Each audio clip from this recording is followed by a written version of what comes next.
Rivers are the arteries of the jungle. If you're lost, the best way to get out is to follow them downstream and hope that you make it to a native village. I'm doing that in reverse, heading into the rainforest to where the Nualu have their settlements. This triangle is a warning sign, just like our road triangles. And it's left here by the Nualu people to warn me that if I stray from either side of the path, I may fall victim to one of their deer traps that could just as easily kill me. Here's one of those traps that signpost earlier on was warning me of. There's an animal trail here. It looks like jungle pig, and above it is a tripwire. And that leads down to the trigger, which is set very finely just here. And of course, once that's set off, this spear is thrown straight through the pig by that springy arm. It seems incredible that with just a few sticks and rattan, the jungle string, you can make such a lethal trap.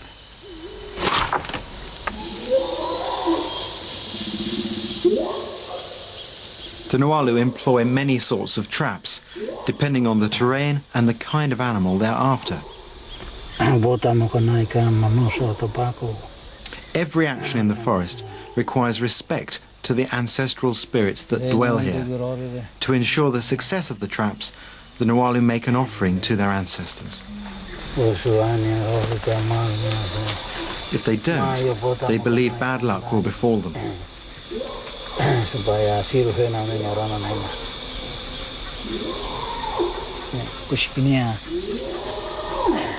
Hello. Yeah. Nice to meet you. The Nualu are divided into 5 clans and believe each one was created by an animal ancestor.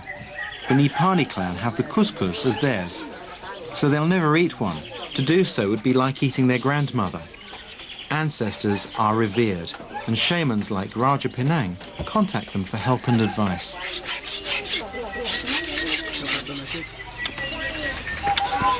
Son here is sharpening the most important tool that any Nualu has, his parang. And with this, he can fashion almost anything that he needs from the jungle.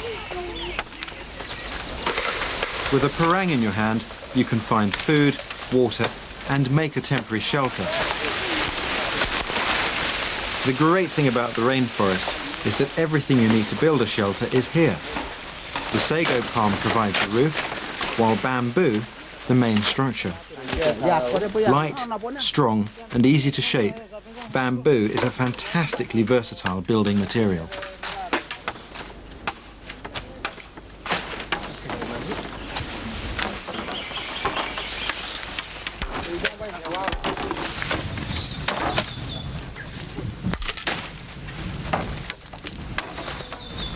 A few chops and you have the classic A-frame of a Nualu hunting lodge.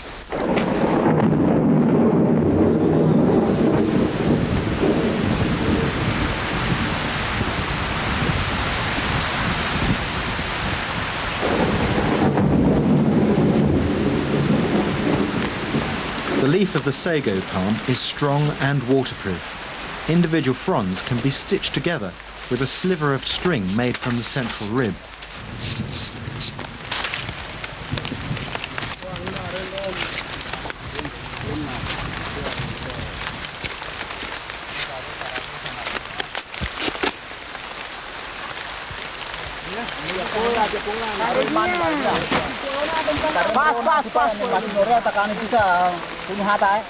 The classic jungle knot is a simple twist and tuck.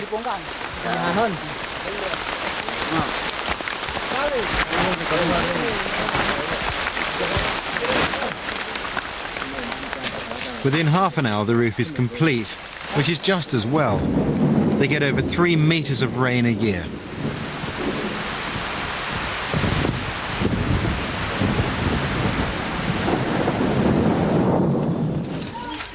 Collecting food is strictly divided between the sexes.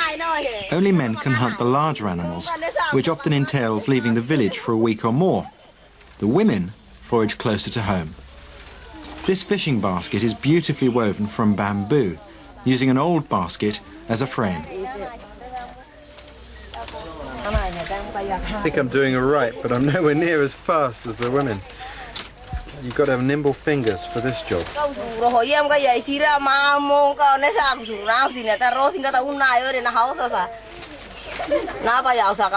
Of course, the only problem with having to learn from the women all the time is you've got to put up with all their bickering. I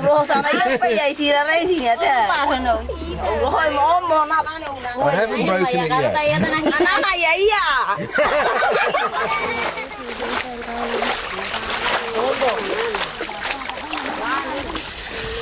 This environment is so productive that there's an easy meal to be had almost everywhere. This river is teeming with life. Can I have a look? Let's see what they've got in their baskets. I've got a crab. There are also shrimps and little fish in here. It's incredible. There's a meal to be had here really easily, as long as you've got the right tool. For that, they're using this basket, made from a single piece of bamboo. And of course, if you've got bamboo, you've also got the means to make a fire and a cooking pot to cook your meal.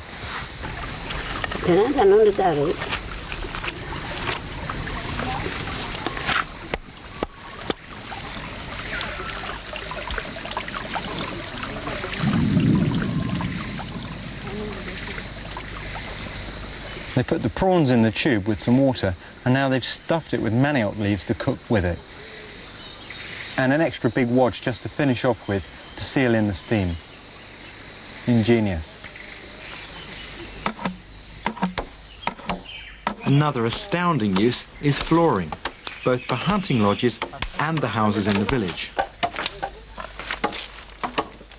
Split and spread flat, it takes only a few big bamboo to make a raised floor to protect you from the jungle nasties and the damp. Smooth and springy, it will last for years.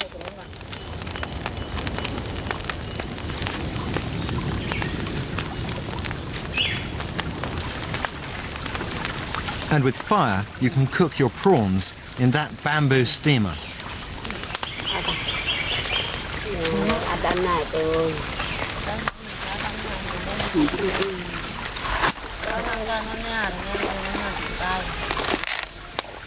Wow.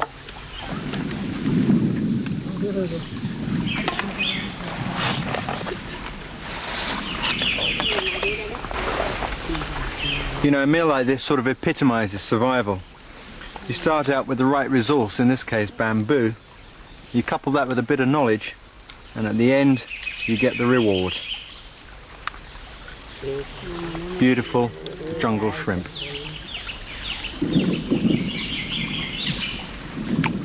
Enak, enak. Yeah.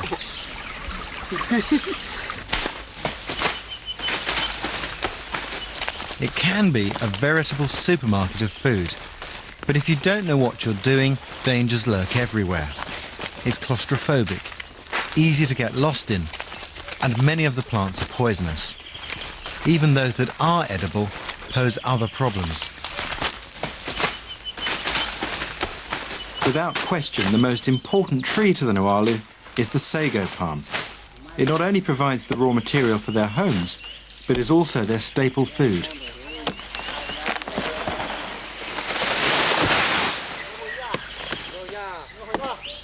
Remember what I said about those insects? You've got to keep your eyes open.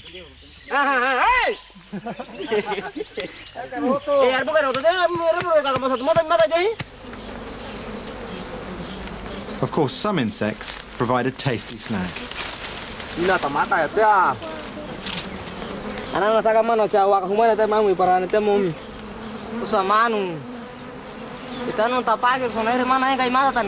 I'm really impressed. These guys are putting their hands into an unsmoked bee's nest and pulling out honey. But frankly, you've got to draw the line somewhere. My tooth just isn't that sweet.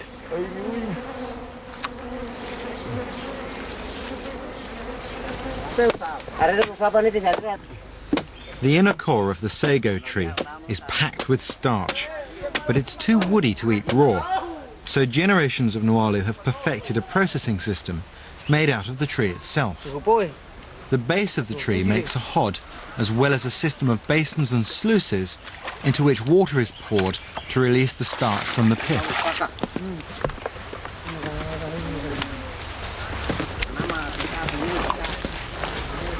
piece of coconut fibre is secured with some more pieces of sago to act as a sieve. The mixture is now allowed to sit in the basin and the starch will settle to the bottom. But this is the most ingenious bit. Sago fronds also make the carrying pot.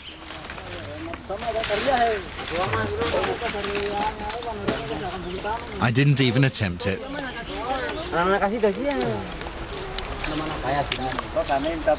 Once the water is released, the sago is ready to be packed and taken home. 4 trees will feed a family for a year.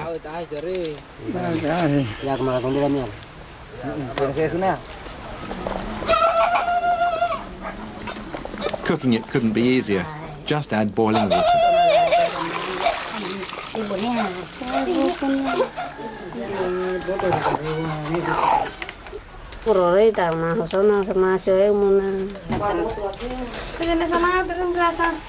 This is the paste from the sago plant.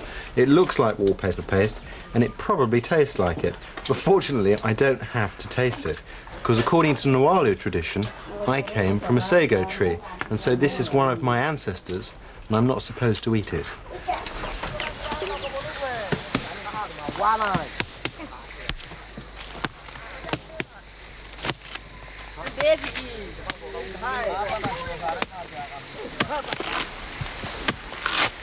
The marvellous thing about the sago palm is that it goes on producing food long after it's dead, when it becomes the home to these little beauties, palm grubs, which they tell me are a local delicacy.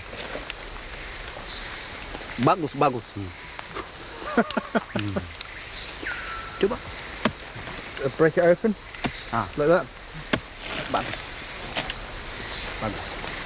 Yeah, sort of.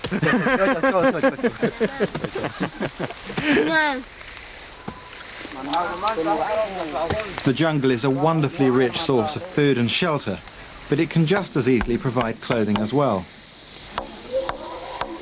A strip of bark from the sapani tree, soaked and hammered flat, becomes a bark cloth. Until very recently, this was the only clothing Nualu would wear.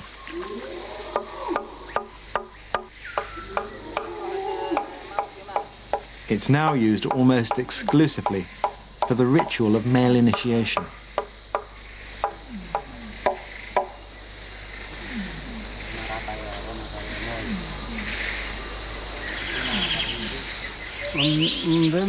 In a secluded area, away from the women, the initiates are dressed in the regalia of manhood. A loincloth of bark and the red headscarves is symbolic of Nualu bravery.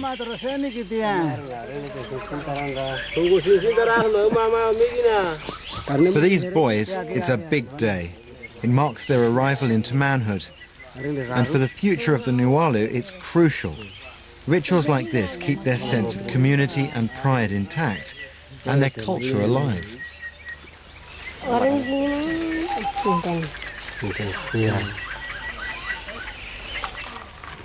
The Nualu are well aware of the modern world. They trade food for metal to make their parangs and for the treasured red cloth. And they hope to keep their culture alive as their ancestors would wish. At the beginning of the world, the ancestors taught us everything we need to live in the forest. We must respect their wishes and continue to teach our children those ways so that they will understand the forest and be able to live here forever, or until the world ends.